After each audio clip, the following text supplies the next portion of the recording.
আসসালামু আলাইকুম। মান্দারি বাজার পাখিঘর থেকে যাদের কোয়েল পাখির বাচ্চা দরকার তারা আমার সঙ্গে যোগাযোগ করতে পারেন। যাদের কোয়েল পাখির বাচ্চা দরকার বা কোয়েল পাখির বীজ ডিম দরকার তারা আমার সঙ্গে যোগাযোগ করে নিতে পারেন।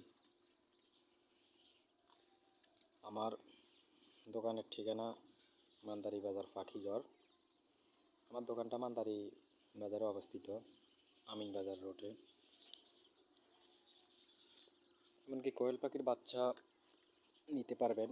আর যাদের কোয়েল পাখির বীজ ডিম দরকার তারা বীজ ডিমও আমার কাছ থেকে চাইলে নিতে পারেন।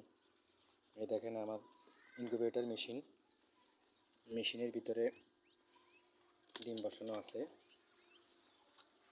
মেশিনের ভিতরে ডিম। যাদের বীজ ডিম দরকার তারা আমার সাথে যোগাযোগ করে নিতে পারেন। আর কোয়েল পাখির বাচ্চাও নিতে পারেন। আমার দোকানের ঠিকানা মান্দারি বাজার, আমিন বাজার রোডে আমার দোকান।